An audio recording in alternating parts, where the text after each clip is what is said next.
Hello everyone and welcome back to our channel Unify prep hub. आज की video में मैं आपके लिए फिर से लेके आई हूँ current affairs with revision. Video start करने से पहले मैं आपको बता दूं हमारी कोचिंग के बारे में। यूनिफ प्रेप हब ने 25-26 सेशन के लिए ऑलरेडी अपनी कोचिंग स्टार्ट कर दी है।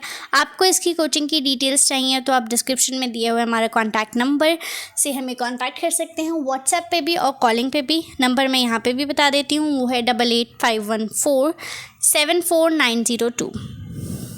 जल्दी कीजिए, हमारे पास लिमिटेड स्लॉट्स ही अवेलेबल हैं। एक ग्रुप में सिर्फ 20 स्टूडेंट्स ही अलाउड हैं और हमारे पास ये लिमिटेड स्लॉट्स रह गए हैं। पहले हम स्टार्ट करते हैं अपने रिवीजन से, जो कि हमने 2 दिन करंट अफेयर्स करे उसके। और इसमें कुछ करंट अफेयर्स पहले के भी हैं, क्योंकि एज़ यू नो आज संडे है, तो आज वाले करंट अफेयर्स कल में जुड़ के आएंगे। तो इसमें जो आज मैं करंट अफेयर्स बता रही हूँ वो पहले के, इस हफ्ते के पहले के करंट अफेयर्स हैं जो पीछे रह गए थे बड़ी बड़ी न्यूज़ के आगे, क्योंकि हमें सब कुछ कवर करना है इस महीने का और important next month, last month का भी, जैसे कि बजट वगैरह। तो इसलिए हम धीरे धीरे करते रहेंगे संडे को प्रीकैप टाइप्स की वीडियो में। So let's start. Question number 1 is, in which country first case of mpox is reported outside Africa? mpox कौन सी कंट्री में रिपोर्ट किया गया है अफ्रीका के बाहर? इसके बारे में हमने काफ़ी डिटेल में पढ़ा था। ऑप्शंस हैं A Sweden, B Thailand, C India, D Democratic Republic of Congo. Correct answer is A Sweden. Sweden की कैपिटल और करेंसी क्या है ये आप मुझे कमेंट करके बताएंगे एज़ पर द रूल। तो स्वीडन में अफ्रीका के बाहर ये पाया गया है एमपॉक्स, जो कि बहुत ही ज़्यादा डेडली है, जिसे WHO ने ऑलरेडी डेंजरस कैटेगरी में डाल दिया है और इंटरनेशनल कंसर्न्स भी इसके लिए जताए गए हैं। डेमोक्रेटिक रिपब्लिक ऑफ कॉन्गो में ऑलरेडी इसके चलते इसके सेकेंड फेज़ में 450 पर्सन्स की जान जा चुकी है इस एमपॉक्स की वजह से। इसका पहले फॉर्मल नेम जो है वो है मंकी पॉक्स और अभी इसको नाम कर दिया है एमपॉक्स। आगे बढ़ते हैं। Next question is, India to host 3rd Global South summit, what is the theme? India 3rd Global South summit host कर रहा है, इसकी थीम क्या है? ये एक वर्चुअल समिट होगा और इससे पहले भी 1st और 2nd एडिशन भी इंडिया ने ही होस्ट किया था। तो अब आपको बताना है कि 3rd एडिशन की क्या थीम है। ऑप्शन ए विकसित भारत विकसित एशियान, बी भारत लोकतंत्र की मतरुका, C an empowered global south for a sustainable south, together for everyone's growth with everyone's trust. Correct answer है यहाँ पे सी। यहाँ पे an empowered global south for a sustainable future है। यहाँ पे ये टाइपिंग एरर हो चुका है यहाँ पे थोड़ा सा, तो यहाँ पे an empowered global south for a sustainable future 3rd edition Global South summit की थीम है। नेक्स्ट बात करें तो, what is the name of DRDO Agni missile scientist who recently passed away? DRDO के बारे में ऑर्गेनाइजेशन है, आपको इसके बारे में इंफॉर्मेशन पता करनी है, जैसे कि इसका फुल फॉर्म है डिफेंस रिसर्च डेवलपमेंट ऑर्गेनाइजेशन। कब फाउंड किया गया था, कौन चेयरपर्सन है, क्या काम होता है, ठीक है, हेडक्वार्टर्स कहाँ पे है, ये बेसिक इन्फॉर्मेशन, राइट। तो DRDO के अग्नि मिसाइल साइंटिस्ट अभी हाल ही में उनका देहांत हो गया, वो कौन है? A Avinash Kumar, B Ram Narayan Agrawal, C Shashi Bhushan Verma, D V Sudhakar. Correct answer is option number B Ram Narayan Agrawal. Moving on to the question number 4th, P. Harish appointed as the permanent representative of UN. UN again an organization है, इसके बारे में भी इंफॉर्मेशन आपको निकालनी है। He is currently serving as, P. Harish को permanent representative PR बनाया गया है UN ने। तो अभी उनकी करंट में क्या पोस्ट है ये आपको बताना है। ऑप्शन है A India's ambassador to Germany, B India's ambassador to Canada, C India's ambassador to UK and D high commission of Japan. ये आप सोच रहे होंगे कि मैंने ऐसे क्वेश्चंस उल्टे क्यों दिए हैं, क्योंकि ऐसे ही क्वेश्चंस आपके एग्जाम में आते हैं। कोई आपसे डायरेक्ट नहीं पूछेगा कि परमानेंट रिप्रेजेंटेटिव ऑफ UN का क्या नाम है। ये बहुत ही बेसिक क्वेश्चन है, ये 6th और 9th क्लास में एंट्रेंस में आता है, ये बैचलर्स के एंट्रेंस में नहीं पूछा जाएगा। इतना ईजी नहीं होता है एंट्रेंस, इतना इतना इजी सवाल नहीं पूछा जाएगा आपसे, और अगर पूछा भी गया तो वो 1 या 2 होंगे। बाकी के जो जीके जीएस सवाल आएंगे वो ऐसे नहीं होंगे, उसको घुमा के ही पूछा जाएगा। सो करेक्ट आंसर इसका है A, India's ambassador to Germany. He is currently serving as India's ambassador to Germany. Question number 5 की बात करें, which countries PM announce to step down in September. कौन सी कंट्री के प्रधानमंत्री ने सितंबर में रिज़ाइन देने के लिए अनाउंसमेंट की है।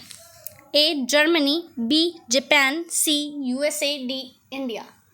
Correct answer is option number B, Japan.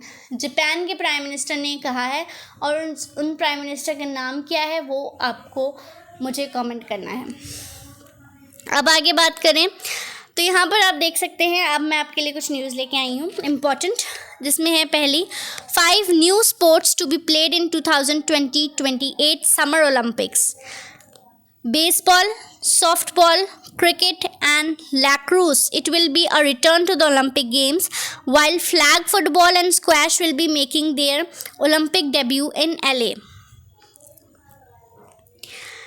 तो ये 5 गेम हैं, और cricket was on the program for the Olympic games Paris 1900 से क्रिकेट को ओलंपिक में लाने की बात चल रही है, लेकिन अब फाइनली 2028 समर ओलंपिक्स में आप इन्हें देख क्रिकेट भी होगा।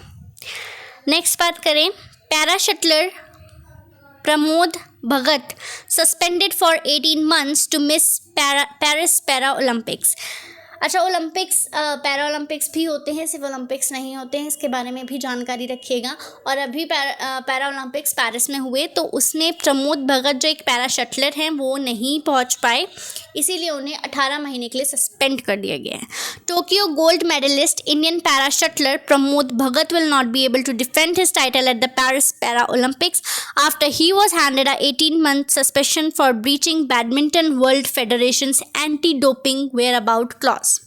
तो वो पेरिस पैरा ओलंपिक्स क्यों नहीं पहुंच पाए, क्योंकि उनके ऊपर इल्ज़ाम लगा है बैडमिंटन ब्रीचिंग का इल्ज़ाम लगा है बैडमिंटन वर्ल्ड फेडरेशन, इल्ज़ाम तो एंटी डोपिंग का लगा है, तो उन्होंने एक क्लॉज को ब्रीच किया है। बैडमिंटन वर्ल्ड फेडरेशन BWF ने उनको सस्पेंड कर दिया गया है। वो टोक्यो के गोल्ड मेडलिस्ट रह चुके हैं और इंडिया के पैरा शटलर हैं, यानी कि टोक्यो ओलंपिक्स में उन्होंने गोल्ड मेडल जीता था।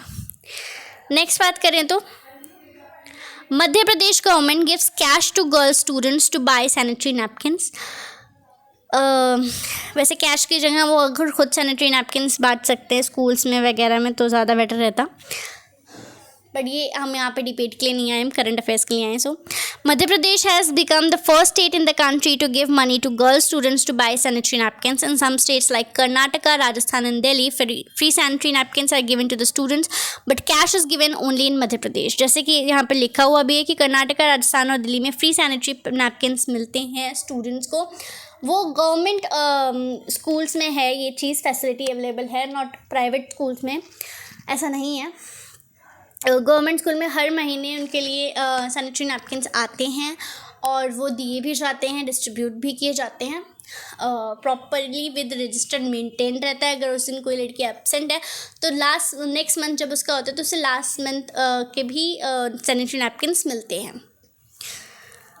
तो लेकिन मध्य प्रदेश ने कैश स्टार्ट किया है। अब आई डोंट नो कि कैश से वो सैनिटरी नैपकिन्स ही खरीदेंगे या फिर कुछ नहीं खरीद पाए, या कि सोचो कि महंगा है, या लोग सबकी फाइनेंशियल कंडीशन उतनी अच्छी नहीं होती, so it's better to give them that thing that so that they can use. तो खैर अनदर टॉपिक है ये डिस्कशन का। Next is Chhattisgarh government to develop 4th tiger reserve in state. Chhattisgarh की गवर्नमेंट ने ये डिसाइड किया है कि वो 4th टाइगर रिजर्व बनाएगी अपनी स्टेट में। Chhattisgarh government would establish a new tiger reserve, making it the 4th such reserve in the forest-rich state, named Guru Ghasidas Temor Pingla Tiger Reserve। इतना कठिन नाम रखने की क्या ज़रूरत थी? ओके, तो इनका नाम आपको याद करना पड़ेगा और कोई ऑप्शन नहीं है। Guru Ghasidas Tamor Pingla tiger reserve 4th tiger reserve है छत्तीसगढ़ का, after integrating the regions of Guru घसीदा नेशनल पार्क। अच्छा, उसके नेशनल पार्क से ये जगह ली है, तैमूर पिंगला सेंचुरी से ली है। इंटीग्रेट किया है, located in the districts of Manendragarh, Chirmiri, Bharatpur, Korea, Surajpur and Balrampur. इतने डिस्ट्रिक्ट्स में लोकेटेड है।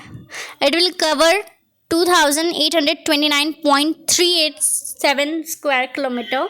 Currently, Chhattisgarh has 3 tiger reserves: Indravati in Bijapur district, Udanti Sita Nadi in Ghaziabad, and Achanakmar in Mungeli। यहाँ पर नेक्स्ट हम आते हैं तो NPCI हाइव्स ऑफ भीम as separate term. NPCI national payment corporation of India ने भीम को अलग कर दिया है, जो कि है Bharat interface for money. Lalitha Nataraj to be CEO। यहाँ पे 2 न्यूज़ हैं, ये भीम को अलग कर दिया है, ये एक न्यूज़ है, और उसके CEO कौन होंगे? ललिता नटराज। ओके, तो डिटेल में पढ़ते हैं। National Payments Corporation of India has hived off the UPI based payment application Bharat interface for money as a separate subsidiary to address the growing demand for digital transactions in the country and to promote financial inclusion. Lalita Nataraj, a former senior executive at IDFC First Bank, has been appointed as the Chief Executive Officer of the new subsidiary named NPCI Bheem Service Limited. NBSL इसको नाम दे दिया गया है, NPCI Bheem Service Limited. Rahul Handa will be the Chief Business Officer. आगे देखिए, this strategic decision is seen as the NPCI's attempt to address the concentration risk in India's unified payments interface market. Presently, Walmart-backed PhonePe and Google Pay dominate the market, processing approximately 85% of UPI transactions in the country. तो इतना सारा पढ़ने के बाद ये पता चलता है आपको कि ये स्ट्रेटेजिकली किया गया है, एक डिसीजन है जिसमें UPI, जो कि अभी सिर्फ 2 लोग डोमिनेट कर पाते हैं, फ़ोनपे और गूगल पे, उनकी डोमिनेशन को तोड़ने के लिए किया गया है, ताकि UPI को और भी कंपनीज चला पाएँ। जैसे कि मतलब है, लेकिन उतनी नहीं है ना। 85% जब मार्केट कवर कर रहा है तो आप देख सकते हैं बाकी का 15% क्या ही होगा, ठीक है। सो इसलिए ये है। बाकी आपको इसमें कुछ चीज़ें याद रखनी है। NPCI का फुल फॉर्म, BHIM का फुल फॉर्म, NBSL का फुल फॉर्म, और साथ ही CEO कौन बन रहा है? ललिता नटराज, और चीफ बिजनेस ऑफिसर बन रहे राहुल हांडा। तो आज के लिए इतना ही। जल्दी से जल्दी आप हमारी कोचिंग ज्वाइन कर लीजिए, ताकि आप बाकी कोर्सेज, बाकी टॉपिक्स पे भी आपको वीडियोस मिलना स्टार्ट हो जाएं। लिमिटेड स्लॉट्स ही अवेलेबल हैं, मैं आपको ऑलरेडी बता चुकी हूँ। बाकी सारी डिटेल्स के लिए आप हमें कॉल कर सकते हैं या व्हाट्सएप भी कर सकते हैं, नंबर डिस्क्रिप्शन में दिया हुआ है। That was it for the video. Thank you.